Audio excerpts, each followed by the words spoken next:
여러분들 안녕하십니까. 우직한 테크 리뷰 우직입니다. 오늘 리뷰해드릴 차는 신형 그랜저 IG입니다. 그렇게 대차에 깠던 로보캅 그릴의 그랜저를 제가 리뷰를 잘 할 수 있을지는 모르겠지만 한번 열심히 해보도록 하겠습니다. 한번 같이 타보시죠.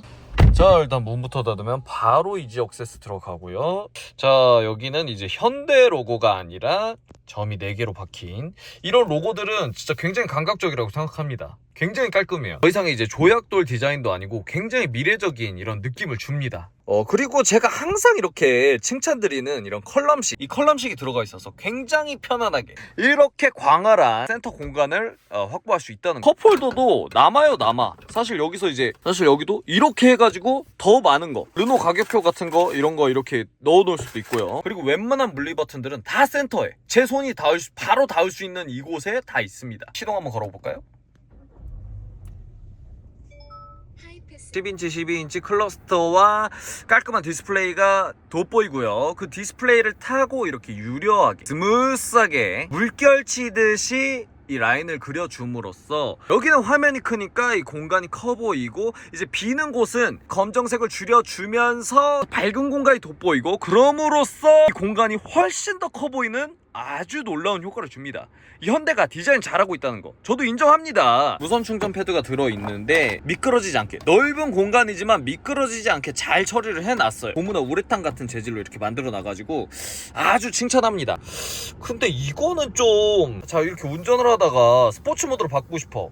그러면은 보통 이런 데서 분리 버튼을 찾을 텐데 그랜저는 다릅니다. 나는 품격 있게 누가 바꾼지도 모르게 그냥 와, 이게 어라운드 뷰가 3D로 됩니다. 3D로. 그래서 어디가 이렇게 보이고, 근데 옆에가 꽤나 과장되어 보이긴 하지만 그래도 이렇게 3D로 볼 수 있다는 거. 뒤에, 앞에, 이게 차가 크다 보니까 굉장히 이런 거에 신경을 많이 쓴 것 같아요. 물론 이제 모니터링 팩으로 들어가 있겠지만 이 정도 대충 보고 뒷열로 한번 가볼게요. 보시면은 거의 주먹이 하나, 둘, 넷, 3개가 남습니다.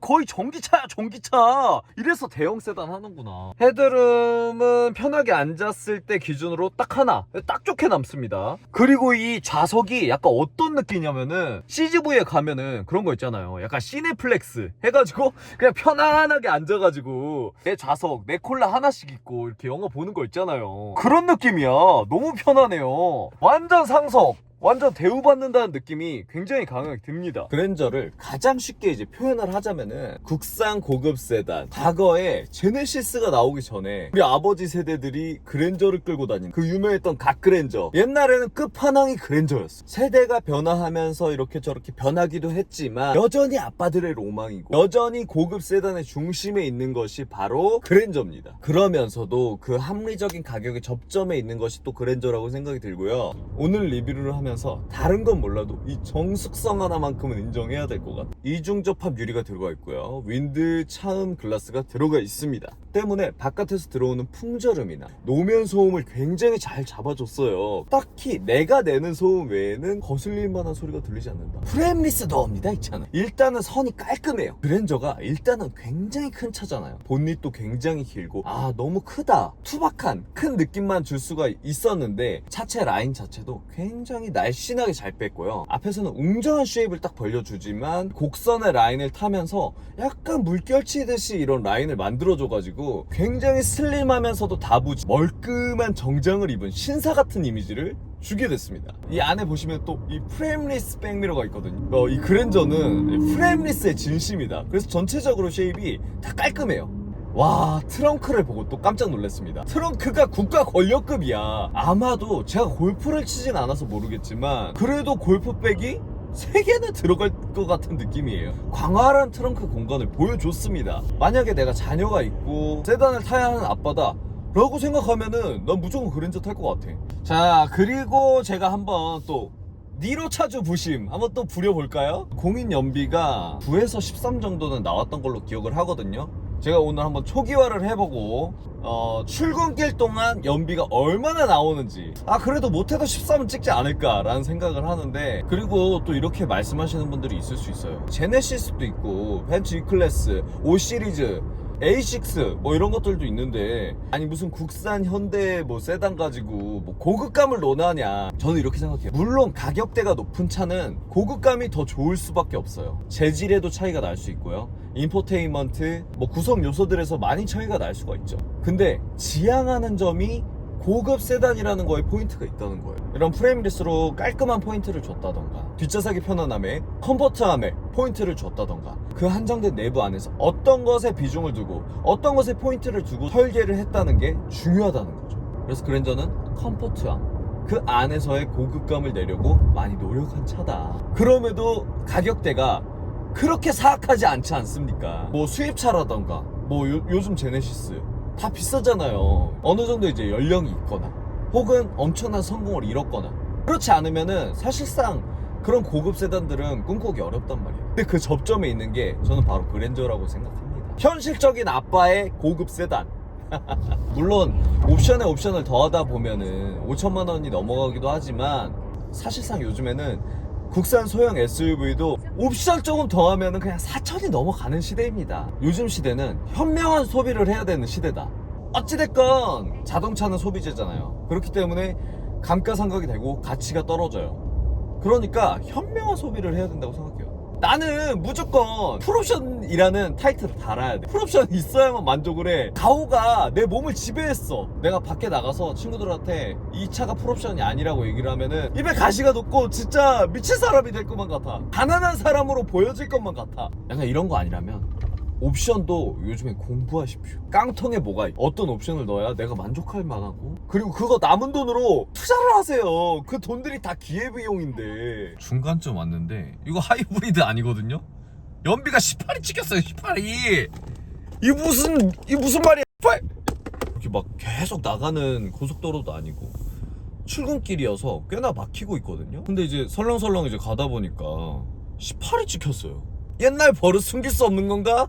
니로 차주들의 이 자존심을 살리는 건가? 마지막까지 가봐야 알겠지만 지금까지는 18. 근데 이거는 진짜 거의 소음이 없는 정도. 하이브리드 차를 타고 있는 느낌이 듭니다. 근데 하이브리드 차이점은 뭔가 이렇게 전기 모터가 돌아가는 소리가 들리고 뭔가 전기 모터가 끌어준다는 느낌은 들지만, 이거는 물론 내연기관의 느낌은 나지만 굉장히 스무스하고 조용하기 때문에 굳이 내가 하이브리드 차를 탈 이유가 있을까라는 생각이 들 정도로 브레이크가 너무 푹신해. 이렇게 밟는데요, 밀림이 전혀 없고 그냥 푹신합니다. 약간 베개나 살짝 부피감 있는 베개나 감속이 덜 되는 것도 아니에요. 브레이크가 너무 뻑뻑한 차들은 그냥 살짝만 밟아도 이 뻑뻑함이 느껴지거든요. 그러면서 이렇게 울컥울컥하고. 근데 운전자도 굉장히 컴포트한 운전을 할 수 있는 그런 환경을 제공해 주는 것 같아요. 그리고 어떤 한 구독자님께서 이런 말씀을 하셨어요. 현대는 지금 디자인의 정점에 있는 것 같다. 저도 어느 정도 동감합니다. 오늘 이제 그랜저의 실내를 봤을 때나 택시를 타면서 아이오닉의 내부를 봤을 때 확실히 현대는 지금 정점에 있는 게 맞습니다. 실내 디자인이라던가 요즘 이제 팰리세이드 나온 거, 그리고 전기차를 디자인하는 모습들에서 확실히 세련되고 좋은 디자인을 만든다는 거 저도 완전 동감합니다. 근데 이 로보캅 그릴은 아니라고. 로보캅 그릴 빼고 사실 이 디자이너들도 온전한 그 자기 머릿속에서 피어나오는 영감으로 만들진 않거든요. 핀터레스트를 본다던가 레퍼런스 사이트를 보면서 이제 디자인을 시작한단 말이에요. 근데 제가 봤을 때는 이거는 거의 그냥 핀터레스트 딱 눌러서 로보캅 친 다음에 이거 토대로 범퍼 그릴 디자인. 아마 챗GPT나 AI한테 로보캅 얼굴 보여주면서 이걸로 자동차 디자인해줘 라고 하면은 바로 그랜저 튀어나오지 않을까 라는 생각을 감히 해봅니다. 어쨌든 이제 사고 대처를 받으면서 제가 이틀 동안 그랜저를 시승을 해봤는데 주행 질감이 굉장히 좋습니다. 뒷좌석 컴포트하고요, 그 다음에 트렁크도 넓고, 그리고 가격대도 이 스펙들에 비해서 굉장히 합리적이라고 생각합니다. 현실적인 아빠들의 고급 세단 그랜저 다시 봤다. 이제 거의 도착을 했는데 13km 정도, 제가 한 15km 정도의 출근길이거든요. 근데 이제 연비는 15km, 거의 공인 연비를 상회하지 않았나 라는 생각을 하고요. 안 막혔으면은 계속 18km로 가지 않았을까 라는 생각을 할 정도로 연비도 괜찮고 굉장히 만족스러운 차였던 것 같습니다. 그랜저 어떻게 로보캅 그릴 떼고 다시 출시 안 되겠니? 아무래도 이제 판매량이 증명을 하는 거니까 이 그릴이 바뀌고 나서 1위가 탈환되지 않았습니까? 물론 경기가 안 좋은 것도 있겠지만 지금 기아 삼형제가 1, 2, 3위를 독식하고 있단 말이에요. 다시 1위 탈환해야죠. 그랜저 그릴 바꿔. 뭐 어쨌든 저는 다음 이 시간에 또 만나뵙도록 하겠습니다. 우바! 현대 그랜저 최대의 단점 조약돌 차키. 이게 뭐야? 그놈 참 반들반들하게 생겼다 이 조약돌. 무슨 수제비 있더라는 거야?